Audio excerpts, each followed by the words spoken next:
In the bustling city of Santiago, Chile, resides a remarkably attractive woman named Amanda. She works diligently at an architectural firm, showcasing exceptional proficiency in her role.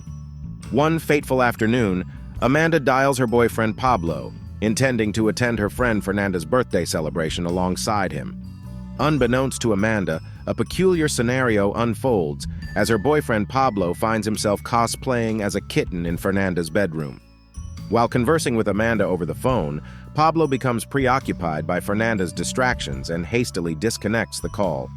A moment later, an accidental redial leads to Amanda overhearing moaning and meowing, leaving her bewildered. Fueled by anger and suspicion, she storms into Fernanda's residence brandishing a shotgun. Upon realizing that they have been exposed, Pablo attempts to fabricate a story of his kidnapping, but Amanda remains unconvinced, taking drastic measures by injuring him in a sensitive area, ensuring his fidelity in the future. In a subsequent scene, Amanda finds herself in the company of a psychiatrist, engaging in discussions about anger management. Showing no remorse for her actions, Amanda initially remains resolute, asserting her willingness to repeat them if faced with a similar situation. The psychiatrist, however, conveys the dire need for restraint and institutionalization for someone with Amanda's profound anger issues. This revelation leaves Amanda with a sense of remorse, prompting her to assure the doctor that such behavior will not recur. As a result, she is eventually released from psychiatric evaluation. The ramifications of Amanda's actions extend to her professional life, reaching her workplace as the police investigation unfolds. Amanda elucidates her unfortunate betrayal by the two individuals she cherished most to her boss. Contemplating her continued presence within the organization, her boss ultimately decides to terminate her employment. Fueled by a desire for a fresh start and a change of scenery, Amanda decides to leave Santiago behind. She packs her belongings and relocates to the city of Valparaiso, where her brother provides her with an empty house to reside in for the following 6 months. Despite her optimism regarding securing suitable employment in the city, Amanda harbors apprehensions about unwanted male attention, vowing to steer clear of romantic entanglements following her previous experiences. Amanda seeks solace in a local church to find a sanctuary for her troubled soul and unexpectedly befriends the pastor, sharing the depths of her life's difficulties. This pastor, similarly devoid of immediate family, welcomes Amanda, offering his companionship and a listening ear during her moments of need. Meanwhile, at home, Amanda scours the job vacancy advertisements in newspapers. Though her qualifications and experience significantly exceed the job requirements listed, she selects a random advertisement for an architectural firm, much like her previous workplace. In preparation for her upcoming interview, Amanda dons a disguise, adorning a fat bodysuit, prosthetic makeup, and ungainly dentures, rendering her virtually unrecognizable. In the ensuing scene, she arrives at the architectural firm for an interview, concealing her true identity. Her prospective boss, Max, inquires about her background and discovers that she is married with 2 sons. Amanda concocts this fabricated story to deter unwarranted male advances. Remarkably, Max does not request any verification of her narrative, instead opting to hire her based on her extensive experience. For the first time in her life, Amanda experiences validation through her qualifications, rather than her physical beauty. Subsequently, Max introduces Amanda to her new colleagues and familiarizes her with their respective roles in the team. The ensemble includes Juan, a married man with 3 children juggling a full-time job and graduate studies; Karen, a striking young woman known for her physical attractiveness but infamous for her minimal workload; and Marcelo, an architect known for his penchant for judging people based on their appearance and womanizing tendencies. His routine consists of work by day and nightly encounters with different women. Amanda and Marcelo, each recognizing the shallowness of the other's character, mutually decide to keep their distance without realizing that destiny is about to intertwine their paths. In their first meeting, Amanda learns about a recently renovated Telmex building, a project undertaken by their firm. Although the construction is complete, a persistent issue with the building's internet service has arisen, caused by an unidentified problem with the structure.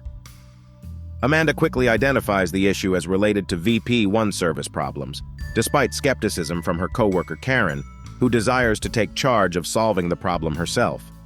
Nevertheless, Max supports Amanda's involvement in addressing the issue, leading to Karen's dismissal and consequent animosity towards Amanda.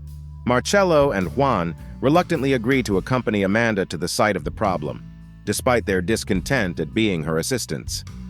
In the subsequent scene, the trio investigates the issue on the terrace of the building, with Amanda diligently working while Marcello engages in a conversation with Juan, boasting about his various sexual experiences. Amanda deduces that the interference likely emanates from the nearby railway station.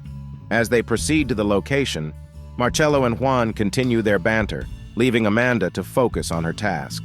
Ultimately, she pinpoints the issue. Water channels beneath the building are disrupting the waves. Amanda and Marcello head to examine the water channel, while Juan remains to monitor the train schedules. Marcello stays outside to assess the frequency, and Amanda ventures into the channels alone, struggling to fit between the gates. In a turn of events, she removes her fat suit. While the team communicates via walkie-talkies, Amanda's device malfunctions. Before she can redress, Marcello checks on her. In a quick, improvisational moment, Amanda uses her flashlight, explaining that she had to remove her clothes to avoid soiling them. Marcello, momentarily surprised, averts his gaze and departs. Following a successful day at work, the trio heads to a pub in Amanda's car, disguised with children's items to appear realistic. At the pub, Marcello continues with his lewd comments, causing discomfort to the other two. Juan leaves early for his studies, leaving Amanda and Marcello behind. In their solitude, Amanda confronts Marcello about his shallow character, to which he brazenly admits and asserts that children and marriage represent life's culmination. Amanda empathizes with him, sensing his inability to experience genuine, lasting friendships and love. Marcello continues to describe his ideal woman's physique, unapologetically showcasing his womanizing tendencies, which agitates Amanda and stirs memories of her past.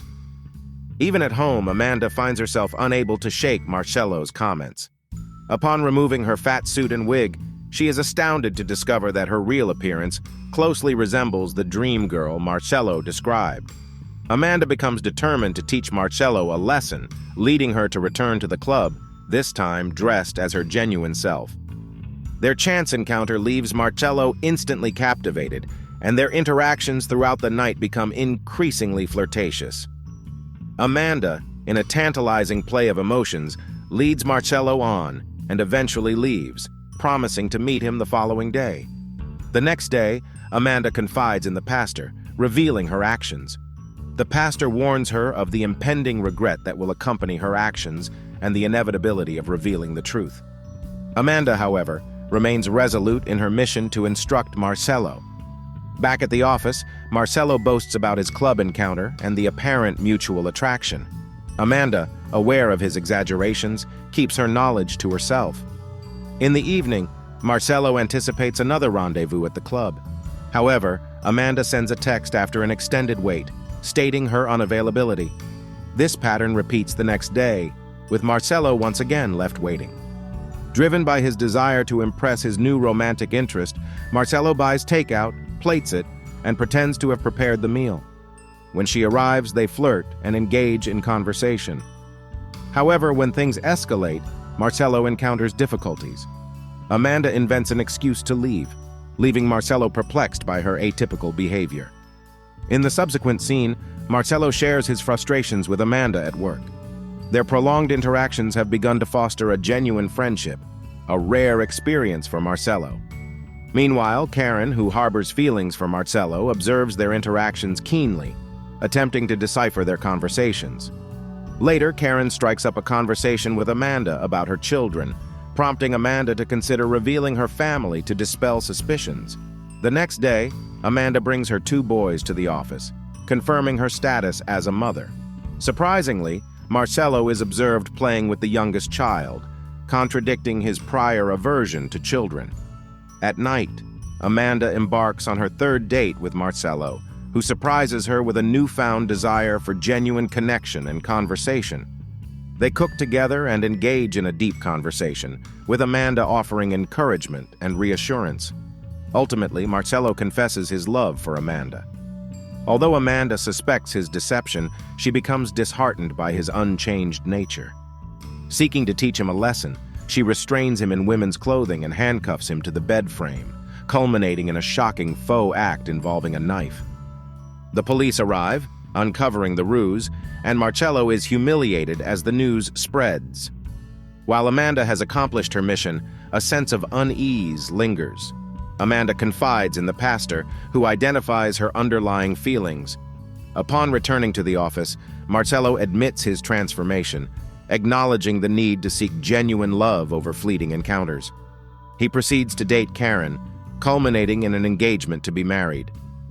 However, he approaches Amanda one evening, inebriated, and confesses his love for her, recognizing the futility of their relationship.